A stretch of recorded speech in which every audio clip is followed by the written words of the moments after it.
mistaken. I have the high ground. You underestimate my power. Don't try it.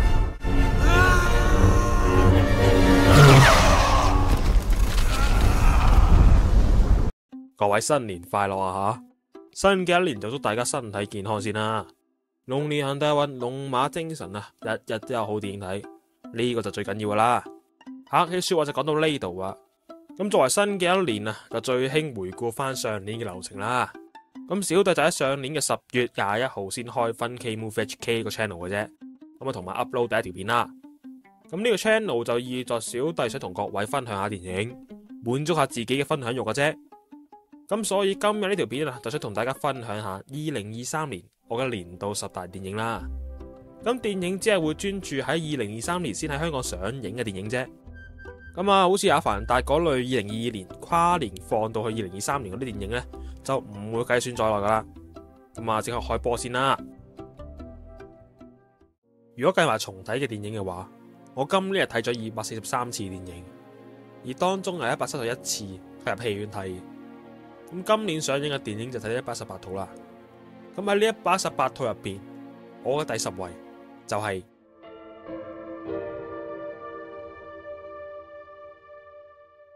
8日之下。呢部電影係由一單真實嘅殘疾院舍發生嘅事件改編，去揭發一單又一單喺彩橋之家虐待院友嘅事件。電影係將全部過程呈現晒俾觀眾睇到，而電影最好嘅地方就係佢哋展示揭發之後嘅發展，再帶到角色嘅轉變。雖然新聞揭發後嘅對於政策係無補於事啦，但係做就一定好過唔做。做咗未必令件事情有所改變，但係唔做就一定乜都改變唔到。電影我喺出邊講過噶啦，咁啊大家都可以揾翻嚟睇啦。電影依家仲上映緊噶。喺我回顧上年我睇咗啲咩電影嘅時候，我見到好多上年1月份睇嘅電影呢，我都開始覺得陌生。但係有一套電影令我諗翻起啲橋段，都依然令我冇辦法忘記最後嘅畫面。呢部電影就係作為男兒當入樽嘅 fans， 當年動畫 TV 冇拍到全國大賽嘅遺憾，終於可以去透過呢部電影彌補翻。而電影唔單止係將漫畫最後嘅山王工業就咁製作成動畫電影啦，而係將雙筆入邊嘅控球後衛嘅背景故事融入咗入電影本身，令到觀眾用一個掌控球場嘅控球後衛嘅視角去觀賞呢場比賽。最後結果嘅呈現，我依家諗翻起都起晒雞皮。毫無疑問，男兒當入樽係當代最偉大嘅運動題材嘅作品。大家有冇諗過荷里活嘅黃金時期係幾時？巴比倫星星追夢荷里活入邊展示咗20至30年代荷里活嘅黃金時期，每日都好似大亨小傳入邊晚晚嘅 party 盛宴係永不間斷，個 party 華麗程度永遠比你想象嘅再華麗過10倍。呢個就係20年代嘅荷里活。然而電影喺嗰個年代正值有聲電影嘅崛起，無聲電影同埋演員可以喺一瞬間跌落神壇，興亡盛衰係如此迅速，而電影就將嗰個時期荷里活呈現俾觀眾。電影配樂亦都係一流，睇完電影都聽咗一排電影嘅soundtrack，再加上如果你係一個電影迷，電影嘅結尾完全就係送俾全部影迷嘅禮物，就係呢一套一上映就俾人瘋狂差評嘅電影，成為咗我今年10大電影嘅第8位。我希望過多幾年，歷史可以將呢套電影洗白。依家呢套電影可以喺 HBO Go 上面收睇。同性戀電影依家已經非常之多，要點樣用唔同嘅角度去拍先至有新意？是枝裕和嘅答案就係怪物。電影用咗羅生門嘅敘事方式，用唔同人物嘅視角去呈現兒童同性戀嘅故事。角色由於身份嘅唔同，都會對事件作出符合佢哋身份嘅行為同埋感受。電影入邊無論係阿媽、老師定係男仔，都呈現咗佢哋身份下嘅特質。成年人嘅世界同想法係如此複雜，但係兩個男仔主角就好單純咁想同對方一齊相處，向往一個冇咁多複雜嘅事情同埋關係嘅世界。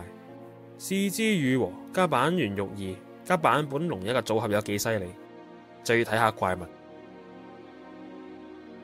每個人或多或少都會有屬於自己少時嘅遺憾。到你大個嗰時，係咪都希望自己可以彌補翻呢種遺憾？從前的我們講緊嘅就係一對兒時玩伴喺成年之後同對方相遇，明明細個係互相中意對方，成年後都有所感覺，但係出於成年人嘅成熟同埋現時生活嘅情況，只好同對方做一個告別。呢個係對兒時嘅對方告別，亦都係對大家內心一個念頭嘅告別。電影時時都向觀眾呈現雙方之間嘅餘韻，但係現實嘅情況就係唔可以好似戲劇一樣拋低所有嘢同初戀喺埋一齊。呢個遺憾係電影非常有力嘅情感。如果你時不時會諗翻起自己細個點解唔敢做啊，點解唔敢同對方表露自己嘅心聲嘅時候，你就會對電影想表達嘅情感更加深刻同埋共鳴。第五位我會俾一部馬來西亞嘅電影《富都青年》。講真嘅，本身我就冇好留意馬來西亞嘅電影，但係呢部電影我真係非常中意。咁中意嘅理由呢，我都出咗片講過噶啦。未睇過嘅朋友都可以 click 右上角睇翻條片啦，或者直接去我 channel 揾啦。我唔係出咗嗰片嘅啫，應該好易揾嘅。電影依家就上映緊噶。香港電影依家可以話係又一波高峰。年少日記可以話係今年我最中意嘅港產片。電影就圍繞住兒童壓力去講述故事。咁呢套電影算係絕對唔可以劇透嗰類嘅。咁我就唔講咁多啦。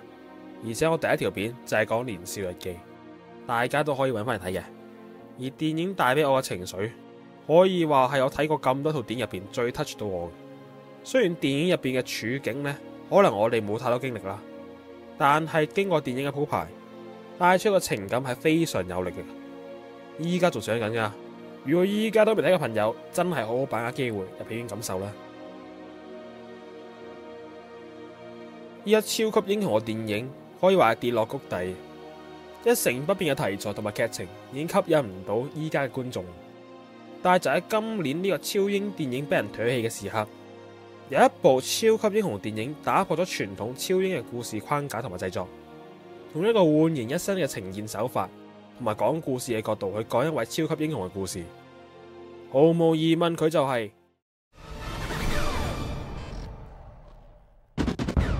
喺呢個系列第一集出嚟之前，冇人諗過動畫電影可以咁樣做。嚟到第二集嘅美術風格更加強烈，蜘蛛俠飛越蜘蛛宇宙可以話已經成為動畫電影嘅轉捩點。佢之後嘅動畫電影都參考咗佢手繪嘅風格，例如我上年都非常中意嘅動畫電影《無敵貓劍俠》、《八加一條命》，同埋今年嘅《忍者龜：變異危機》。電影利用各種繪畫風格去呈現每個蜘蛛俠嘅世界同埋角色嘅情感。電影都冇一個所謂嘅反派，就只係一個主角極力去反抗被安排嘅命運。電影依家可以喺 Netflix 上面收睇嘅。呢部電影其實喺2022年就喺好多地方上映咗噶啦，但係香港啊就係等到上年1月先上映。香港個人係一個文化。伊麗莎白的女妖講緊一對生活喺愛爾蘭一個小島嘅死黨，突然有一日其中一位決定同佢嘅死黨絕交，雙開就點放咗愛恨交纏嘅衝突。如果你只係當呢部電影係死黨互相糾纏嘅故事，咁都冇咁犀利。觀眾需要結合埋愛爾蘭內戰嘅背景去睇到電影，你就會發現更多電影當中埋藏嘅細節。所以呢套電影需要睇2次嘅，第一次睇兄弟相殘，第二次睇愛爾蘭內戰。電影依家可以喺 Disney Plus 上面收睇嘅。一嚟可能唔只係我今年嘅第一位，都可能係我近幾年最中意嘅電影。本身我睇完電影都唔覺得太過驚艷，但係隔咗一陣，不斷喺你嘅腦海浮現，你先至思考翻電影當中嘅內容同埋細節。一嚟只係單純咁講述主角同佢老豆一個夏天嘅回憶，而電影係導演根據佢真實嘅經歷改編。電影中嘅回憶同時都好似一塊塊拼圖，透過錄像去將主角兒時對於老豆嘅印象慢慢砌出嚟。喺你砌嘅過程中，先至慢慢體驗到電影入邊人物嘅情感。當你意識到嘅時候，你就已經困住咗喺呢部電影入邊。佢會帶俾你無盡嘅後勁。電影依家可以喺 Now E 上面收睇嘅。以上就係我上年嘅年度10大電影排名。咁我都想講一講啦，排名係非常主觀，本身電影就係非常主觀嘅嘢，有時對於電影嘅喜愛程度或者解讀會唔一樣，係好正常。呢個排名除咗係我本身就想同大家分享下之外呢，都算係我對於上年成年嘅回顧啦。如果有啲電影喺你嘅年度10大而冇喺上面嘅排行榜嘅話，都係好正常。咁都有機會係我嘅第11、12位，而我冇講啫。唔知大家上年嘅年度10大嘅電影係邊幾套呢？都可以喺留言度同大家分享下。追呢個片嘅朋友記得俾個 like， 訂閱呢個 channel， 有咩都可以留言話俾我知。臨尾都再祝各位新年快樂。咁唔講咁多啦，希望今年繼續喺戲院見到大家。